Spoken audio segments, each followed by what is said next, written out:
You, John Fitzgerald Kennedy, do solemnly swear I, John Fitzgerald Kennedy, do solemnly swear that you will faithfully execute the office of President of the United States that I will faithfully execute the office of President of the United States and will, to the best of your ability, and will, to the best of my ability, preserve, protect, and defend the Constitution of the United States. preserve, protect, and defend the Constitution of the United States. So help you God.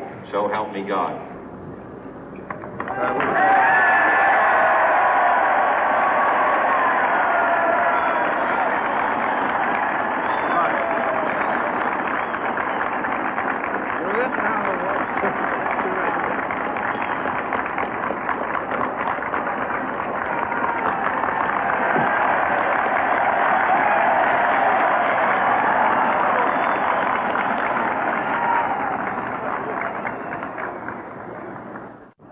Vice President Johnson, Mr. Speaker, Mr. Chief Justice, President Eisenhower, Vice President Nixon, President Truman, Reverend clergy, fellow citizens. We observe today not a victory of party, but a celebration of freedom, symbolizing an end as well as a beginning, signifying renewal as well as change. For I have sworn before you and Almighty God the same solemn oath our forebears prescribed nearly a century and 3/4 ago. The world is very different now, for man holds in his mortal hands the power to abolish all forms of human poverty and all forms of human life. And yet the same revolutionary beliefs for which our forebears fought are still at issue around the globe. The belief that the rights of man come not from the generosity of the state, but from the hand of God. We dare not forget today that we are the heirs of that first revolution. Let the word go forth from this time and place to friend and foe alike that the torch has been passed to a new generation of Americans born in this century, tempered by war, disciplined by a hard and bitter peace, proud of our ancient heritage, and unwilling to witness or permit the slow undoing of those human rights to which this nation has always been committed and to which we are committed today at home and around the world.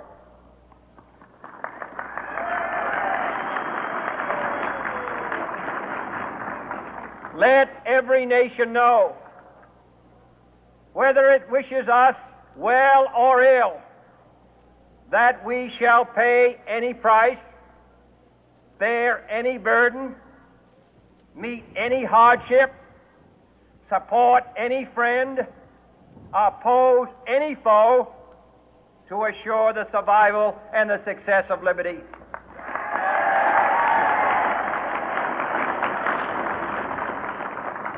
This much we pledge and more.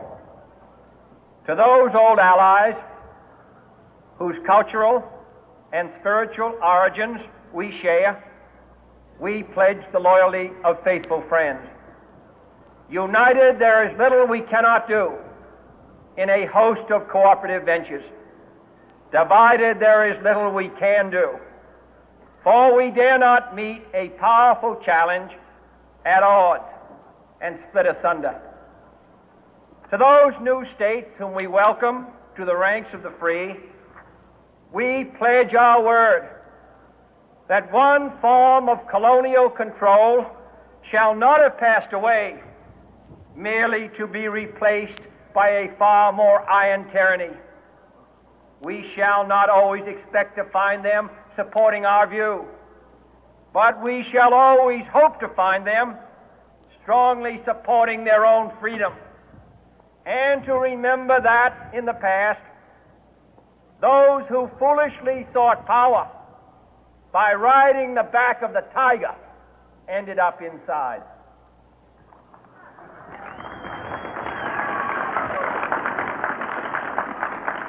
To those people in the huts and villages of half the globe struggling to break the bonds of mass misery, we pledge our best efforts to help them help themselves for whatever period is required, not because the communists may be doing it, not because we seek their votes, but because it is right.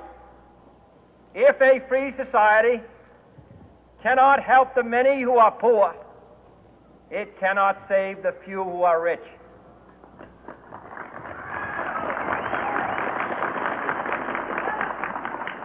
To our sister republics south of our border, we offer a special pledge to convert our good words into good deeds, in a new alliance for progress, to assist free men and free governments in casting off the chains of poverty.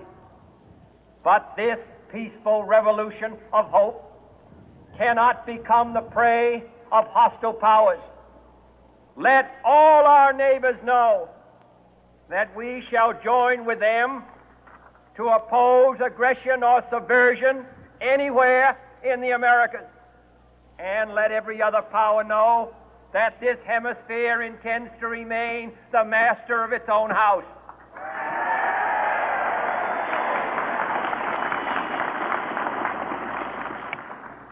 To that World Assembly of Sovereign States, the United Nations, our last best hope, in an age where the instruments of war have far outpaced the instruments of peace, we renew our pledge of support to prevent it from becoming merely a forum for invective, to strengthen its shield of the new and the weak, and to enlarge the area in which its writ may run. Finally, to those nations who would make themselves our adversary, we offer not a pledge, but a request that both sides begin anew the quest for peace. Before the dark powers of destruction, unleashed by science, engulf all humanity in planned or accidental self-destruction, we dare not tempt them with weakness, for only when our arms are sufficient beyond doubt can we be certain beyond doubt that they will never be employed.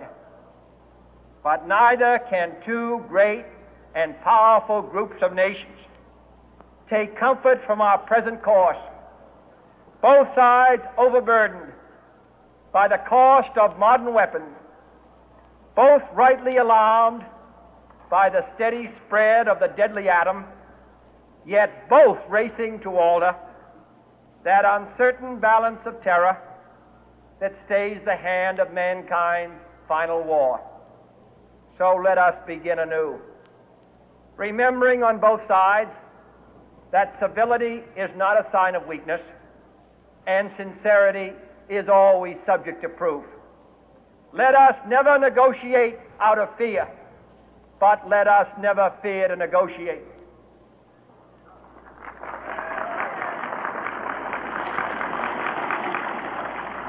Let both sides explore what problems unite us, instead of belaboring those problems which divide us. Let both sides, for the first time, formulate serious and precise proposals for the inspection and control of arms, and bring the absolute power to destroy other nations under the absolute control of all nations.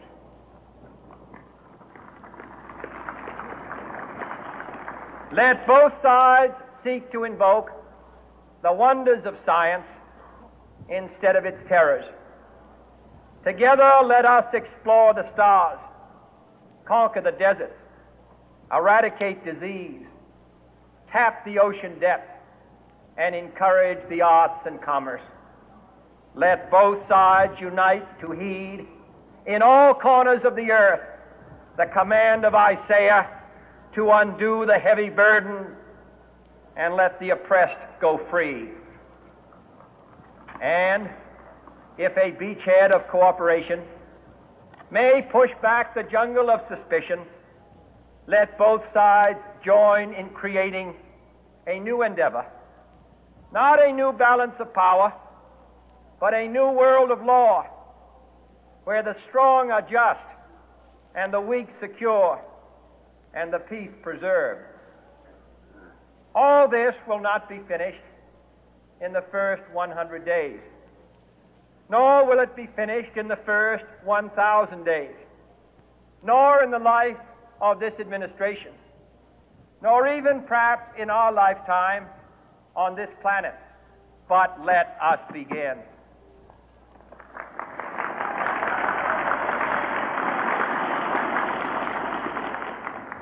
In your hands, my fellow citizens, more than mine, will rest the final success or failure of our course.